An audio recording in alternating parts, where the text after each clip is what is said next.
इस वीडियो को स्टार्ट करने से पहले मैं आपसे गुजारिश करता हूं कि आप अपने पास पेंसिल और नोटबुक लाजमी रखें और जो कुछ हम इस वीडियो में डिस्कस करेंगे उसे जरूर नोट करें। हम इस वीडियो में फंडामेंटल एनालिसिस के 4 मेजर फैक्टर्स को देखने वाले हैं। वो 4 मेजर फैक्टर्स क्या हैं, हम उसे वन बाय वन देखेंगे।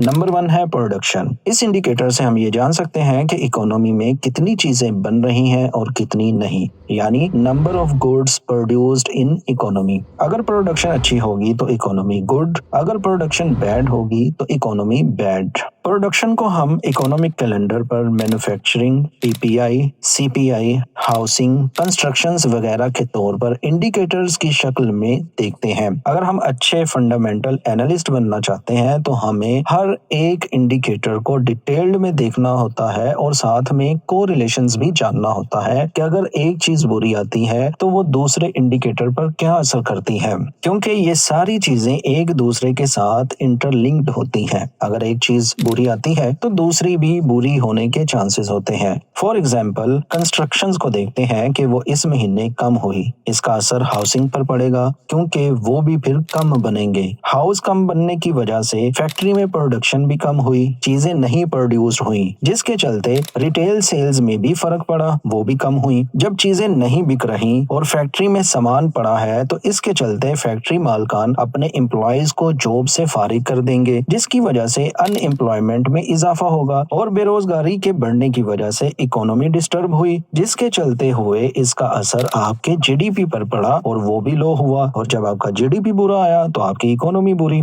अब इसी साइकिल को अगर हम ये कहें कि कंस्ट्रक्शन अच्छी हुई, इसके चलते घर बने, घर बनने की वजह से फैक्ट्री में सामान बना, जब सामान बना तो उसको बनाने वाले एम्प्लॉयज की जरूरत थी, फिर रिटेल सेल बढ़ी, सीपीआई बढ़ी और ओवरऑल जीडीपी अच्छा आया। तो ये सर साइकिल है जिसे हमें जरूर देखना चाहिए। मैं आपसे गुजारिश करता हूँ कि आप इकोनॉमिक कैलेंडर पर जाएं और पिछले महीने का डाटा नोट करना शुरू कर दें। आपने एक्चुअल डाटा देखना है कि वो पिछले महीने क्या था। अगर कंस्ट्रक्शन बुरी थी तो उसका नतीजा हाउसिंग पर क्या पड़ा, अगर हाउसिंग बुरी थी तो उसका नतीजा पीपीआई पर क्या पड़ा। तो ये आप वन बाय वन जब डाटा नोट करना शुरू कर देंगे तो आपको चीजें समझ आना शुरू हो जाएंगी। इसमें थोड़ी सी मेहनत है लेकिन आपको फायदा बहुत होगा।